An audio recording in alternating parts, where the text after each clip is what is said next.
दोस्तों, आज हम तृतीय विश्व युद्ध के बारे में जानेंगे, जिस वजह से लोगों की और देश की आर्थिक कंडीशन वीक हो गई है।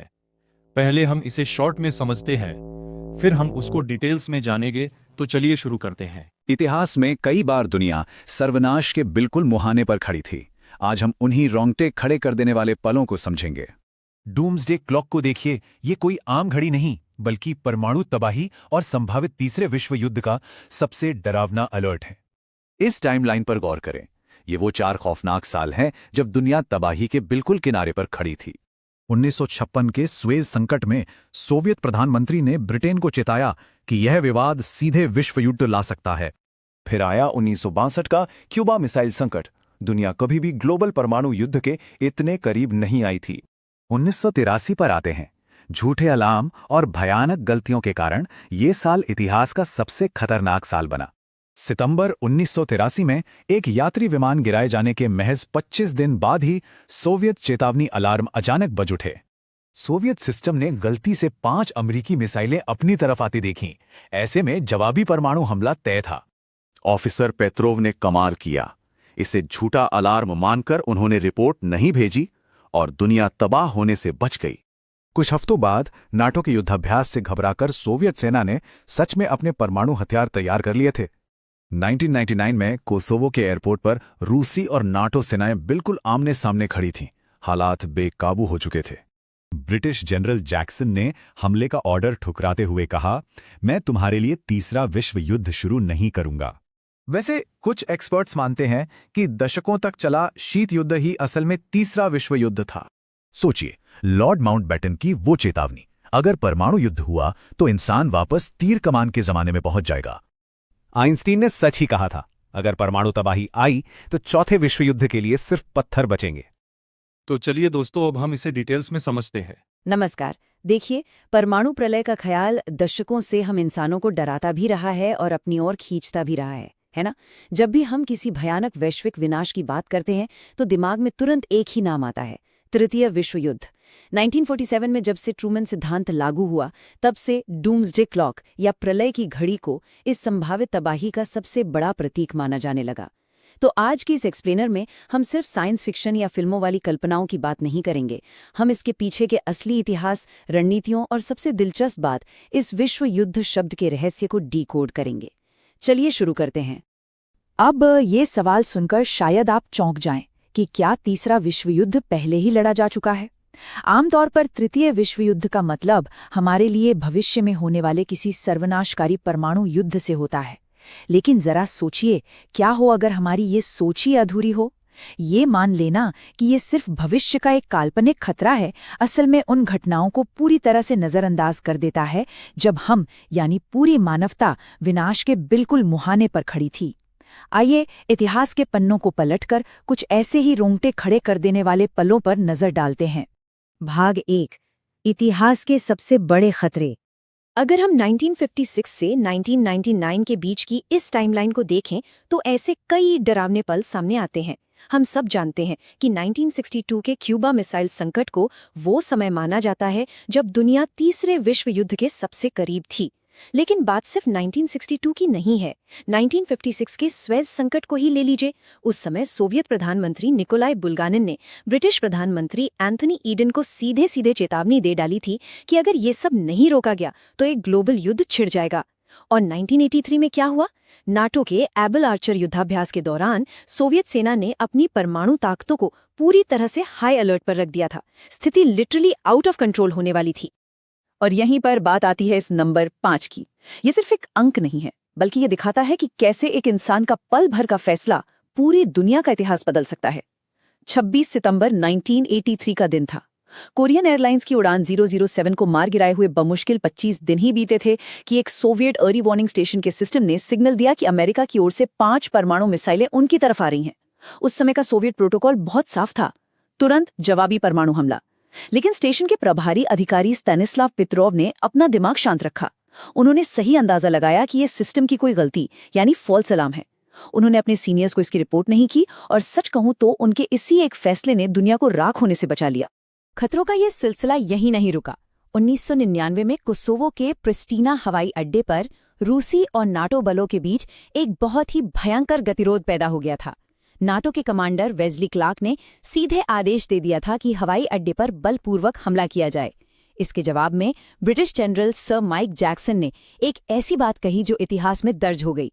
उन्होंने क्लार्क से कहा, मैं आपके लिए तीसरा विश्व युद्ध शुरू करने नहीं जा रहा हूं। ये वाकया हमें दिखाता है कि इतने तनाव के बीच भी मानवीय विवेक कैसे काम करता है। खैर, ये तो बात हुई अतीत की, लेकिन अगर हम भविष्य के संभावित ट्रिगर्स की बात करें तो आपको हर तरह की भविष्यवाणियां मिल जाएंगी। एक तरफ कई ज्योतिषियों का दावा है कि भविष्य में एक ऐसा भयंकर युद्ध होगा जो पूरी पृथ्वी को तबाह कर सकता है। वहीं दूसरी तरफ अगर हम रणनीतिकारों की बात सुने, जैसे कि पूर्व CIA ऑपरेटिव माइल्स कोपलैंड, तो उनकी थ्योरी कुछ और ही कहती है। उनका मानना था कि तीसरा विश्व युद्ध तब शुरू हो सकता है जब अमेरिका और इजराइल को अरब या इस्लामी दुनिया के खिलाफ एक आत्मघाती युद्ध छेड़ने के लिए गुमराह किया जाएगा। तो अब तक हमने इतिहास के इन बेहद तनावपूर्ण पलों और भविष्य की चेतावनियों को देखा, लेकिन इन सब के बीच हमें एक कदम पीछे हटकर एक बहुत ही बुनियादी सवाल पूछना चाहिए। आखिर एक विश्व युद्ध कहते किसे हैं? एक ग्लोबल कॉन्फ्लिक्ट को परिभाषित कैसे किया जाता है? क्या किसी युद्ध को विश्व युद्ध का नाम देना महज शब्दों का खेल है, या इसके पीछे सच में कोई गहरी वैचारिक बहस छिपी है? चलिए इसे समझते हैं। भाग 2, विश्व युद्ध नामकरण की जटिलता। आपको ये जानकर शायद थोड़ी हैरानी हो कि विश्व युद्ध शब्द का व्यापक इस्तेमाल असल में द्वितीय विश्व युद्ध के दौरान जाकर आम हुआ था। और उससे भी ज्यादा दिलचस्प बात यह है कि प्रथम विश्व युद्ध यानी फर्स्ट वर्ल्ड वॉर, ये एग्जैक्ट फ्रेज सबसे पहले किसी राजनेता, जनरल या इतिहासकार ने नहीं दिया था। ये शब्द गढ़ा था एक जर्मन जीव विज्ञानी और दार्शनिक अर्नेस्ट हेकेल ने। सितंबर 1914 में युद्ध शुरू होने के कुछ ही समय बाद उन्होंने भविष्यवाणी कर दी थी कि इस युद्ध का चरित्र इसे सही मायनों में पहला विश्व युद्ध बना देगा। नाम को लेकर ये डिबेट कितनी गहरी थी, इसका पता हमें 1918 की एक डायरी से चलता है। मशहूर अंग्रेजी पत्रकार चार्ल्स ए रैपिंगटन ने सितंबर 1918 में अपनी डायरी में लिखा कि वे लोग इस युद्ध के सही नाम पर चर्चा कर रहे थे। द ग्रेट वॉर या द जर्मन वॉर जैसे नाम उन्हें बिल्कुल सही नहीं लग रहे थे। इसलिए आखिरकार उन्होंने आपसी सहमति से इसे प्रथम विश्व युद्ध कहने का फैसला किया। क्यों? ताकि भविष्य की पीढ़ियों को ये याद रहे कि ये एक ऐसा वैश्विक युद्ध था जिसने दुनिया का नक्शा बदल दिया। लेकिन देखिए, किसी भी युद्ध को विश्व युद्ध का टैग मिलना इतना आसान नहीं है। आपकी स्क्रीन पर कुछ ऐसे युद्धों की लिस्ट हैं जो पैमाने और तबाही में किसी भी तरह से छोटे नहीं थे। बाल्कन युद्ध, स्पेन का गृह युद्ध या चीन पर जापान का आक्रमण, ये सब बेहद विनाशकारी थे। फिर भी इन्हें आधिकारिक तौर पर विश्व युद्ध नहीं कहा जाता। तो इसका मतलब क्या है? इसका सीधा सा मतलब है कि किसी घटना को ग्लोबल कॉन्फ्लिक्ट मानने के लिए सिर्फ मौतों का आंकड़ा या उसका आकार काफी नहीं होता।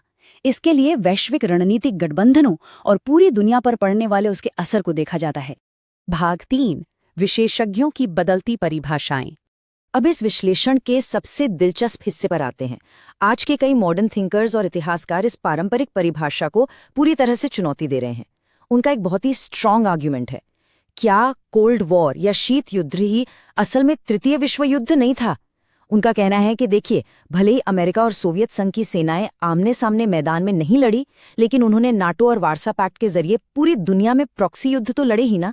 तो तकनीकी रूप से, प्रत्यक्ष रूप से गोलियां चले बिना भी ये ग्लोबल वॉर ही तो था। अगर आप इस टेबल को देखें तो ये बात और भी क्लियर हो जाती है। एलियट कोहन, माइकल लेडिन और जेड बैबिन जैसे बड़े विद्वानों ने हाल के इतिहास को पूरी तरह से रिक्लासिफाई कर दिया है। ये लोग कोल्ड वॉर को तृतीय विश्व युद्ध मानते हैं और 9/11 के बाद जो वॉर ऑन टेरर यानी आतंकवाद के खिलाफ युद्ध शुरू हुआ, उसे वे चतुर्थ विश्व युद्ध का नाम देते हैं। जेड बैबिन तो यहाँ तक कहते हैं कि भविष्य में चीन के साथ जो भी बड़ा संघर्ष होगा वो पंचम विश्व युद्ध कहलाएगा। इसका मतलब है कि इन एक्सपर्ट्स के लिए विश्व युद्ध अब सिर्फ बॉर्डर पर लड़े जाने वाले युद्धों तक सीमित नहीं है। और ऐसा नहीं है कि ये बहस सिर्फ कुछ प्रोफेसर्स के कमरों तक सीमित है। ये परिभाषाओं का बदलाव सरकारों के सबसे ऊंचे स्तर तक भी पहुंचा है। उदाहरण के लिए 2006 के एक इंटरव्यू में तत्कालीन अमेरिकी राष्ट्रपति जॉर्ज डब्ल्यू बुश ने खुले तौर पर वॉर ऑन टेरर की तुलना तृतीय विश्व युद्ध से की थी। ये हमें साफ तौर पर दिखाता है कि आज के ग्लोबल लीडर्स नए खतरों और संघर्षों को पहचानने के लिए बिल्कुल नए पैमानों का इस्तेमाल कर रहे हैं। भाग 4, संस्कृति और भविष्य की चेतावनियां। इतिहास और पॉलिटिक्स की इन बहसों से थोड़ा अलग हटकर सोचें तो एक डर है जो हमारी संस्कृति में, हमारी सोच में बहुत गहराई तक बसा है।